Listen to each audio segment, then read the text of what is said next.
O cão. No Brasil, é mais comum ser chamado de cachorro.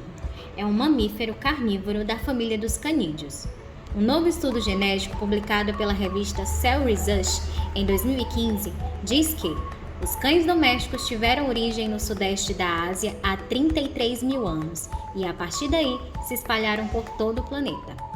Os cientistas dessa pesquisa eram liderados pelo Yan Pingzhan, cientista da Academia Chinesa de Ciências. Eles sequenciaram os genomas de 58 membros da família dos canídeos, incluindo 12 espécies de lobos, 27 de cães primitivos da Ásia e da África e uma coleção de 19 raças de cão de todo o mundo. Com base nas análises dos genomas, os cientistas descobriram que os cães do sudeste da Ásia têm um grau mais alto de diversidade genética que todos os outros animais estudados. E assim, foi confirmado que o parente mais próximo ao cão é o lobo. A maioria das raças de cães nasceram da necessidade do homem, como segurança, pastoreio, caça ou até mesmo a companhia.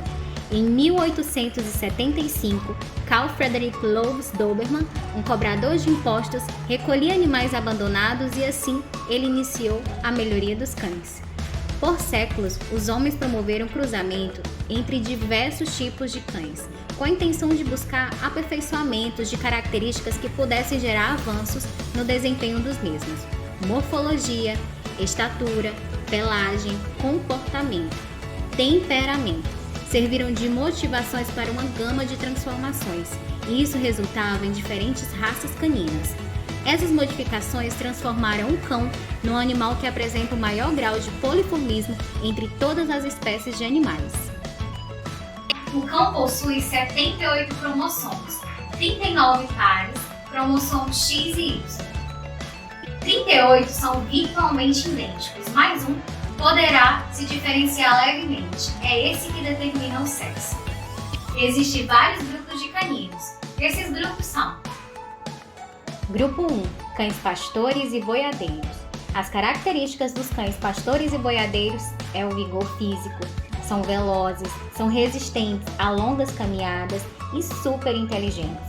Grupo 2. Cães de guarda, trabalho e utilidade.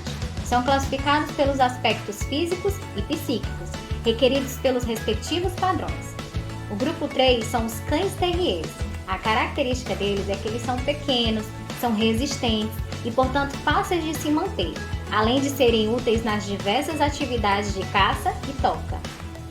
Grupo 4, cães dachshunds. Eles têm o olfato apurado e seus dotes físicos desempenham as funções de caça e de toca com extrema aptidão. O corpo é alongado e os membros são mais curtos. Grupo 5, spitz e cães do tipo primitivo. Uma vasta pelagem dupla, as orelhas de forma triangular e o rabo pontudo. A aparência e comportamento são semelhantes ao dos lobos. Estes cães se adaptam melhores em climas frios, amam a baixa temperatura e são aptos a se locomoverem com facilidade na neve, dóceis, sociáveis e não gostam de viver sozinhos. Grupo 6, cães sabujos e farejadores. Têm uma excepcional resistência física, além do inigualável olfato, capacidade de perseguição e conservar o instinto para o trabalho coletivo. Grupo 7, cães apontadores. Apta a auxiliar o caçador na chamada caça moderna, ou seja, a atividade de caça com a presença de armas de fogo, capaz de mostrar ao caçador quando tem a presença de presa, isto depois de ter explorado atentamente o terreno. Grupo 8, retrievers, levantadores e cães d'água. Desempenha diversas funções nos trabalhos de caça e em outras atividades com maestria, tem facilidade de adestramento e tem um excelente faro. Grupo 9, cães de companhia. Grupo 10, cães lebres, galgos. Tem a aparência elegante, focinho comprido e afilado, patas longas, peito estreito e profundo, excepcional visão. São máquinas de corrida e hoje em dia são apreciados principalmente como cães de companhia e de luxo, embora algumas raças desse grupo continuem sendo utilizadas para funções de caça, corrida e ainda outras atividades esportivas. Grupo 11, raças de cães não reconhecida pela FCI. Essas são as raças de cães que não são reconhecidas internacionalmente pelo sistema FCI mas podem obter o registro no Brasil. No melhoramento genético de cães, existem algumas categorias que são cães de trabalho, cães de assistência e cães de estrutura. Existe um critério de seleção. Os critérios de seleção para os cães são desempenho funcional, estrutura, anatomia, musculatura, angulações e ossatura. Além de todas essas características funcional e anatômica, é muito importante para o cão de trabalho o temperamento. Entre os cães de trabalho, tem também os cães de assistência, que são aqueles cães essenciais para alguns seres humanos. Cão-guia ajuda pessoas com deficiência visual. Cão ouvinte indica fontes sonoras para as pessoas com deficiência auditiva. Cão de serviço ajuda pessoas com deficiências motoras. Cão terapeuta trazem benefícios para a saúde física, mental, emocional de pacientes em hospitais e asilos. Cão de serviço psiquiátrico dá assistência para pessoas que sofrem com ataques de pânico, estresse pós-traumático, depressão ou até mesmo autismo. Cão de resposta para convulsão ajuda seu tutor durante ou logo após uma convulsão. Eles podem encontrar alguém para ajudar ou fornecer um estímulo de pressão profunda deitado em cima do seu tutor durante a convulsão. Cão de alerta para alergia. Como o olfato dos cães é muito poderoso, eles podem ser treinados para reconhecer cheiros específicos, como glúten, amendoim, e isso pode ajudar pessoas alérgicas a evitar alimentos que não podem ser consumidos. Cães de serviço militar. Ajuda os soldados que retornaram para casa a superar o estresse pós-traumático ou deficiências motoras logo após a guerra. Agora eu vou falar um pouco dos cães de estrutura. Nesse caso, o melhoramento genético é aplicado para fins de estética e exposições. Os atributos que dizem respeito ao exterior dos animais são os mais importantes na caracterização das raças. Os atributos para os cães de estrutura são coloração e pelagem, que avalia pele, pelo e mucosas, padrões da raça, que avalia proporção, peso, tamanho, olhos, orelhas, cabeça, focinho, bigode, dentes, cauda, ombros, pernas, cor e pelagem. Esses cães, o juiz apalpa ossos e músculos e avalia a marcha e atitude, e pode exigir que o cão seja alegre ou até mesmo orgulhoso. Aquele cão que combina os critérios estabelecidos para a sua raça é o vencedor da competição. Os critérios de seleção para os cães de estrutura são morfologia, pelagem e movimentação em pista. Nesse caso aqui, o temperamento, que é tão importante para os cães de trabalho, é deixado em segundo plano, respeitando-se apenas o mínimo exigido no padrão da raça. Agora eu vou especificar para vocês uma raça que particularmente eu amo de paixão.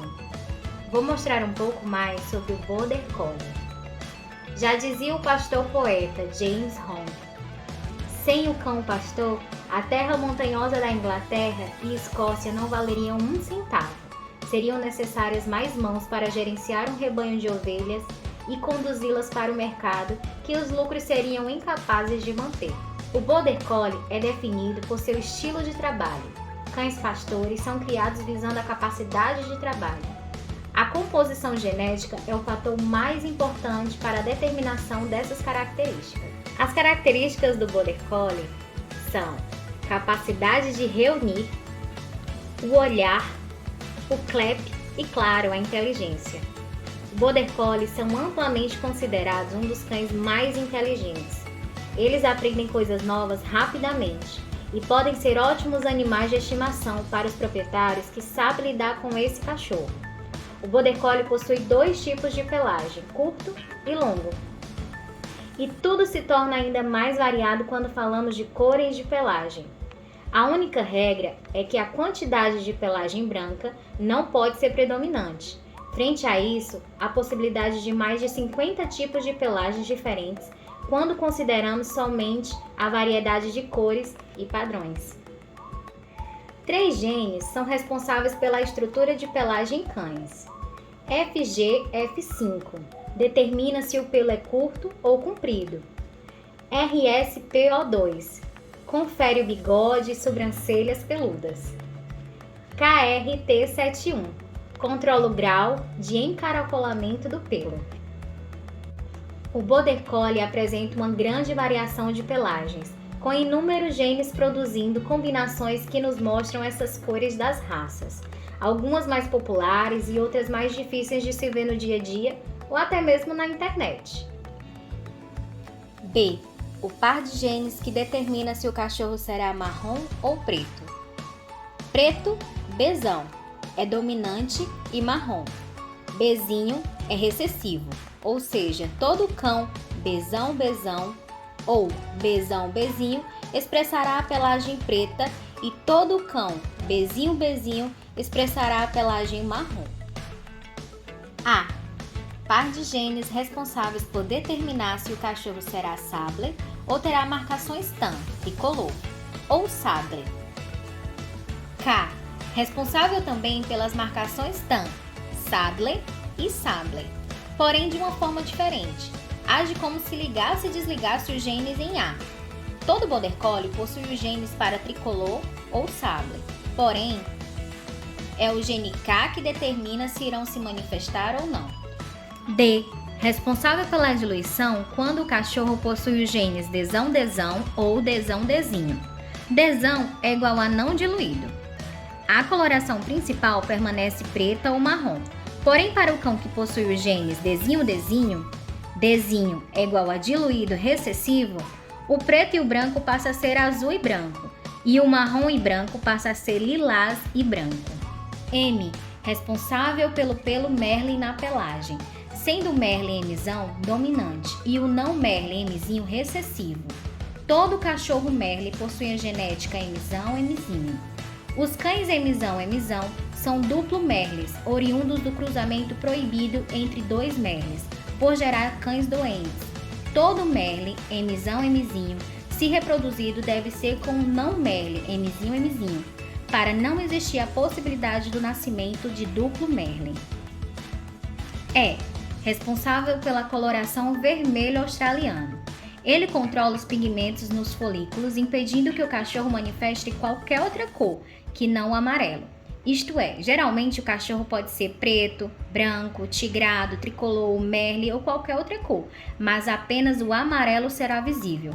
Para que haja seleção e melhoramento genético da criação, é preciso observar a pressão seletiva, considerando-se que praticamente todas as características fenótipas dos cães são determinadas por dois ou mais pares de alelos e que estes comportam-se de maneira independente e segregam uns dos outros. Chegamos à explicação do porquê temos tanta variabilidade dentro das ninhadas de cães.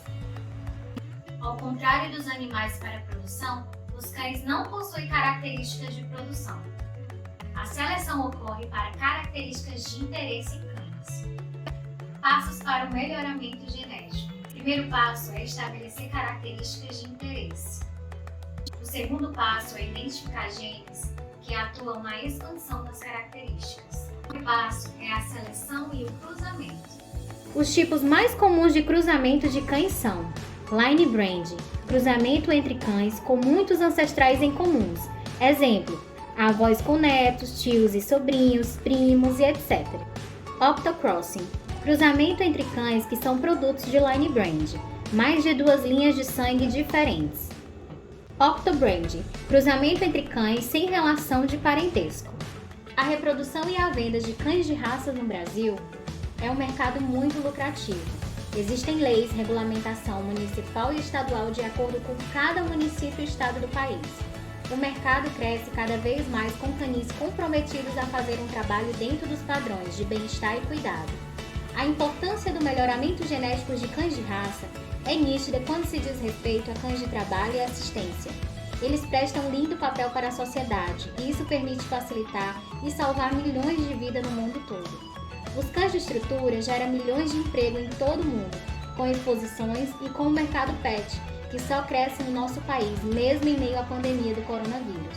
O Brasil está entre os 3 maiores mercados do mundo para produtos pet, atrás apenas dos Estados Unidos e da China. O país encerrou 2020 perto dos 40,1 bilhão de faturamento, 13,5% a mais do que no ano anterior. Esse foi o Seminário de Melhoramento Genético de Cães do 4º semestre de Medicina Veterinária do Centro Universitário Unifometro. Obrigada a todos pela atenção!